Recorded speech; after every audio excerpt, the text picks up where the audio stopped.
E aí, beleza? Lendo a palavra bíblica do livro de Salmos, veremos o capítulo 73. Agora, o principal. Senhor, eis aqui a tua palavra, dá-me a tua direção, compreensão necessária para vivê-la e transmitir a outras pessoas, Senhor, se assim for a sua vontade. Desde já eu te agradeço.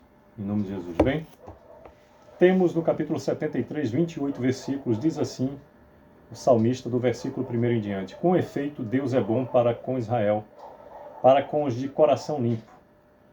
Quanto a mim, porém, quase me resvalaram os pés, pouco faltou para que se desviassem os meus passos.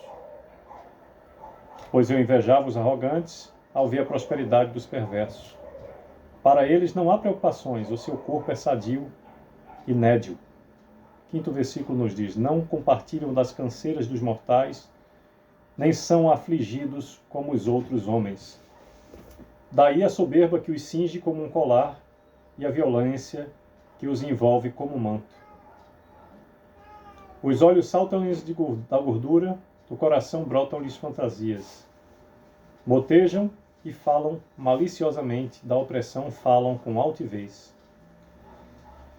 Contra os céus desandam a boca e a sua língua percorre a terra.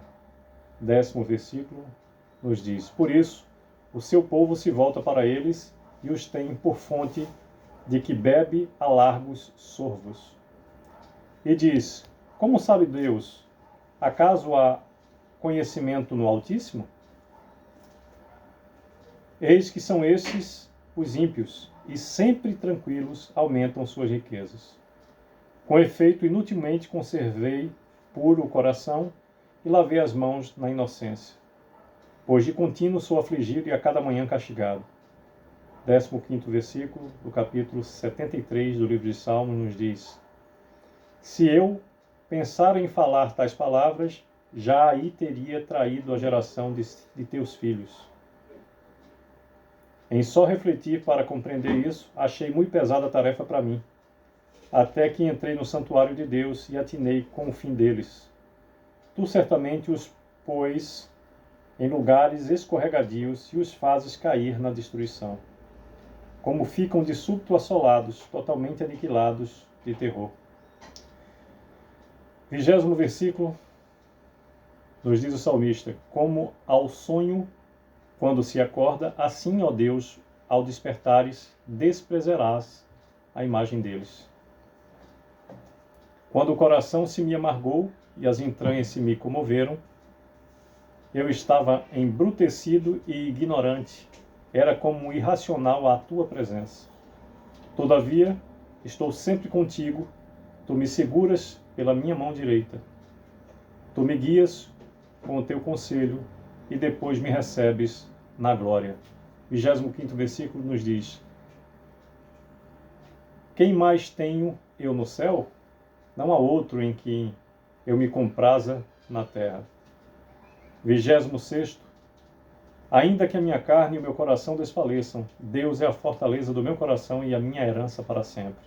27º: Os que se afastam de ti, eis que perecem, tu destróis todos os que são infiéis para contigo. 28º e último versículo do capítulo 73 nos diz: Quanto a mim, bom é estar junto a Deus, no Senhor Deus ponho o meu refúgio, para proclamar todos os seus feitos.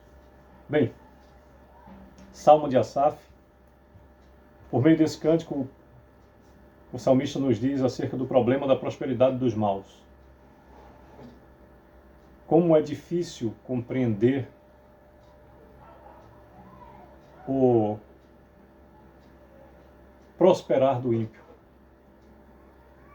Mas diversas vezes, por meio da sua palavra, o Senhor nos diz que não devemos nos atinar à prosperidade do ímpio, pois que da mesma forma que vem, vai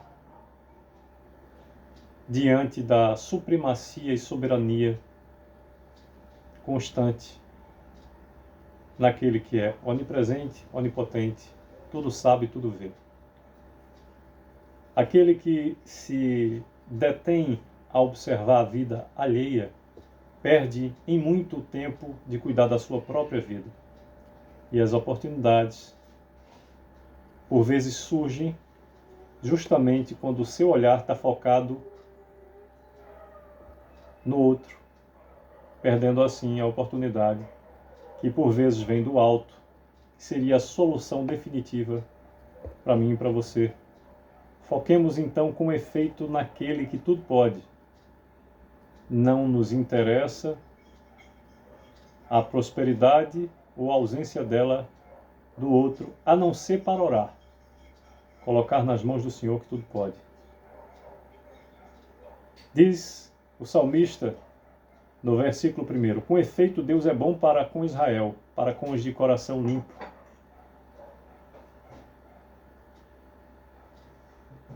O 10º versículo nos diz: por isso o seu povo se volta para eles e os tem por fonte de que bebe a largos sorvos. E diz, como sabe Deus?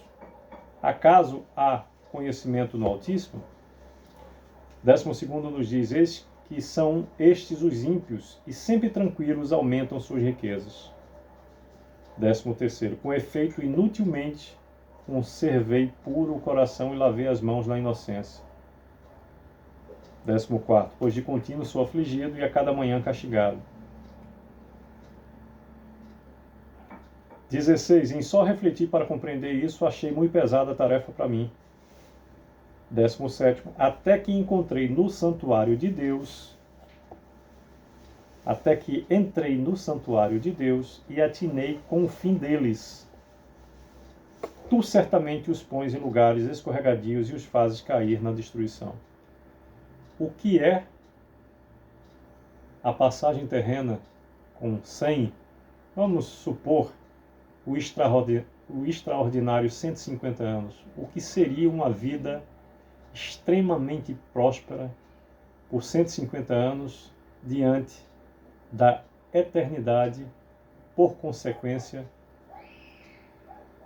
longe do Deus eterno? Em nenhum momento a palavra condena a riqueza. A palavra é clara. Não é a riqueza, a prosperidade o problema, e sim o que faz o homem diante dessas circunstâncias. Por vezes, quase sempre, ensoberbece o seu coração e desatina em coisas, colocando as coisas acima do principal. Tal qual o adágio popular nos diz, por vezes é bom lembrar que Deus nos deu as pessoas para amar e as coisas para serem usadas. Por vezes, quando vem muita prosperidade e riqueza, falta sabedoria e costuma-se usar as pessoas e amar as coisas. Esse é o verdadeiro problema em relação à riqueza e à prosperidade. Como você faz uso dela? Desejo que Deus nos dê a direção, a sabedoria, a prosperidade e a riqueza vinda do alto. Essa sim nos leva à felicidade plena da sua presença constantemente. Sucesso, que Deus nos abençoe.